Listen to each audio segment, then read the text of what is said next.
은평의 한 교회에 이 목사님이 장로님, 권사님과 통화한 내용이 유튜브에 올려져 있습니다. 이 목사님이 정희진 목사님에게 문제가 많아서 사임을 했었어야 했다고 말을 했는데요. 정희진 목사님이 그 녹취록 25분가량을 듣고 몇 가지 질문이 있다고 했습니다. 이 목사님은 아래 내용의 답변을 부탁드립니다.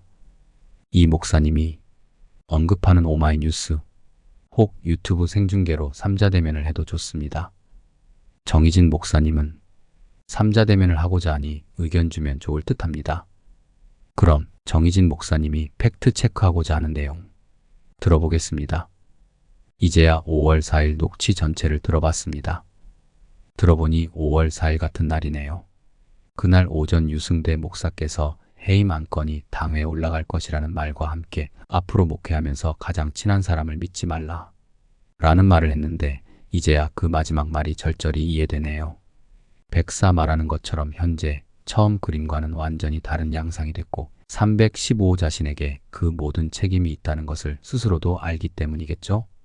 412 나와 가장 많이 깊게 설교 표절에 대해 나눈 사람이 본인이니 말입니다. 무슨 내용을 어떻게 전했는지는 모르겠으나 그러니 가장 가까운 사람을 믿지 말라고 했겠지. 520 권사님께 나랑 똑같은 생각이냐 묻던데 정말 어이가 없습니다. 나랑 똑같은 생각이 도대체 무엇입니까? 내가 담임 목사를 끌어내리려고 한다는 당신의 말처럼 그것이 내 목적이었다면 굳이 왜 찍힐 걸 알면서도 말씀을 드렸을까요? 그런 생각 없는 것을 누구보다 잘 아는 당신이 그런 말을 함부로 할 수 있습니까? 나는 당신과의 만남을 하며 담임 목사가 설교 표절을 멈춰줬으면 좋겠다. 그리고 그 방법에 대한 말 외에는 담임 목사를 끌어내리려는 그 어떤 의도의 말을 한 적이 없습니다.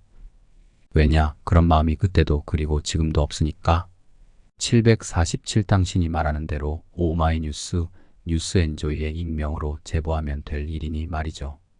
여기서 하나만 물어봅시다. 오마이뉴스는 도대체 어디서 나온 것입니까? 설교 표절 문제를 왜 거기다 제보합니까? 혹시 당신이 잘 보는 언론사입니까? 가슴에 손을 얹고 정직하게 말하십시오. 2023년 8월 당시 선임 장로를 찾아간 최영신 목사를 이야기하며 설교 표절에 대한 나의 뜻이 왜곡될 수도 있다며 담임 목사를 만나라고 말한 사람이 당신이지 않습니까? 언론사에 제보하는 것은 물론 어디에도 말하지 않을 것이라는 것을 다 나눴고 그런 내 의도를 담임 목사께 대변해줘 고맙다 했는데 어떻게 앞장서서 이런 말을 하고 다닐 수 있습니까? 25분가량의 녹취를 들어보면 1. 내가 이대 교구 목양장로, 지역장과 타교구 성도들, 심지어 서울신대 및 타교회를 비롯한 외부 사람들에게 말해 세력을 모았다 151. 2. 교회와 담임 목사를 흔들 생각으로 최영신 목사와 힘을 합쳤다 752.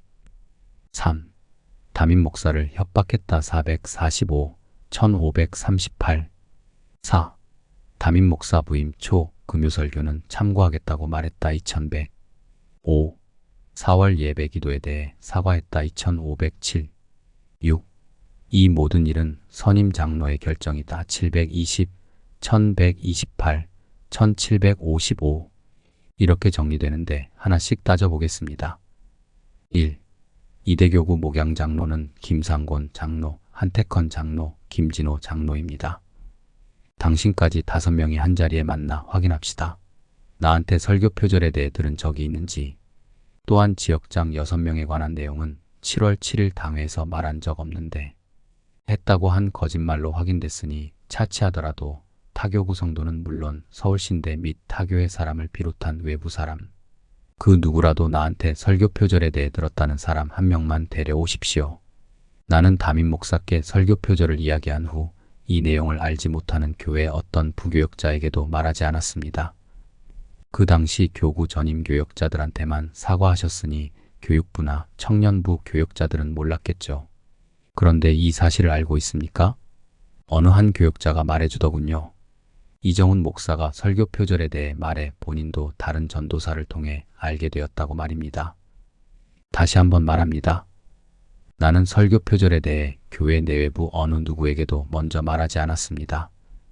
당신 빼고. 2. 당신이 주장하는 핵심 내용 중 하나입니다. 나와 최영신 목사가 가까운 사이고 이 둘이 계획적으로 움직였다. 최영신 목사가 페이스북에 올린 내용을 잘 읽어보길 바랍니다. 설교 표절에 대해 이 교회에서 가장 처음 그리고 가장 많이 오랫동안 나눈 사람은 당신입니다. 최영신 목사는 청년부 교역자를 통해 들었고 작년 5월 나한테 처음 이야기했다는 사실을 알고도 이런 말을 합니까? 그 당시 선임인 최영신 목사에게 설교 표절에 대해 교역자들과 소통하자고 한 당신의 건의에 별 반응이 없다며 나에게 답답함을 하소연한 것 생각 안 납니까? 그런 최영신 목사와 내가 힘을 합쳐 계획적으로 움직였다고. 이 부분이 내가 당신한테 가장 분노를 느끼는 부분입니다. 3. 교회 내외부로는 내가 협박했다. 라고 그렇게 주장하면서 실제 노동위원회에 제출한 해임 사유에는 왜 그 증거를 넣지 못했습니까? 당신이 제일 먼저 알았습니다. 담임 목사께서 나한테 사임이 아니라 배려해달라고 했다는 것 말이지요. 오히려 내가 말씀하신 그 배려가 사임이냐 물었고 담임 목사로부터 재차 사임이 아니라는 답을 들은 후 나이 많은 부목사의 상황을 배려해달라고 말씀드렸다고 말했던 것, 이것은 생각납니까? 이 말이 겁박이고 협박입니까? 4. 담임 목사는 부임 초부터 금요 설교는 다른 설교를 참고하겠다고 말했다. 이 알리바이 역시 당신의 핵심 주장 중 하나입니다. 왜? 그래야 교구 사역자 중 조선미 전도사만 이 내용을 들은 사람이 되기 때문이니 말입니다. 하지만 담임 목사 부임 당시 이미 사역 중이던 청년부 최영신 목사와 박지훈 전도사, 조성경 전도사 역시 이 이야기를 듣지 못했다 말했습니다. 이렇게 말하면 교구 전임 사역자에게만 말했다 하겠죠? 담임 목사 부임 며칠 뒤 온 박호근 목사 역시 이런 이야기를 듣지 못했다고 올해 5월 초 간증집을 옮기는 날 교구 사무실에서 당신과 나, 박호근 목사 셋이 있을 때 말한 것 기억 안 납니까? 당신과 박호근 목사가 잠시 같이 나갔다 들어오더니 박호근 목사는 내가 묻지도 않았는데 재차 그 이야기를 꺼내며 들은 것 같다고 말을 바꾸더군요. 당신 역시 처음에는 금요 설교를 참고한다고 했다는 담임 목사 말을 들은 적 없다고 한 것 너무 생생하게 기억하는데 말을 바꾸는 것입니까? 아니면 기억을 새로 만든 것입니까? 그래서 그날 그 자리에서 내가 당신에게 사실 확인을 하자 변명하며 사과한 것은 기억 안 납니까? 내가 이날 당신의 스탠스가 바뀐 것 같다는 생각을 했었는데 맞았습니다. 5. 내가 사과한 것은 정직과 분별을 말한 기도 내용이 아니라 내 발언으로 인해 당신이 교구 성도들로부터 어려움을 당했다 하기에 그 부분에 대한 사과였습니다. 그리고 다시 한번 말하지만 교역자 강단 기도회나 교구 강단 기도회는 물론 금요 성령 기도회를 인도할 때면 설교자의 정직에 대해 늘 말했고 정직 자체가 내 목표 철학입니다. 6. 정말 선임 장로의 단독적 결정입니까?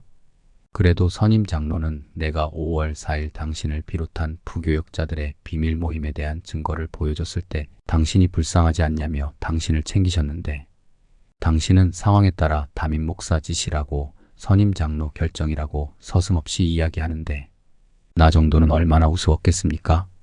당신을 믿고 나눴던 그 시간이 후회스러울 뿐입니다. 마지막으로 한마디만 더 하자면 담임 목사께 설교 표절을 말한 후 나에게 그 어떠한 불합리한 일이 생긴다면 그때는 같은 부교역자로 가만히 있지 않고 함께 행동하겠다고 말한 사람이 바로 당신이었습니다. 자, 이 내용에 관해 은평의 이 목사님 어떻게 생각하시나요? 의견 주시면 감사하겠습니다.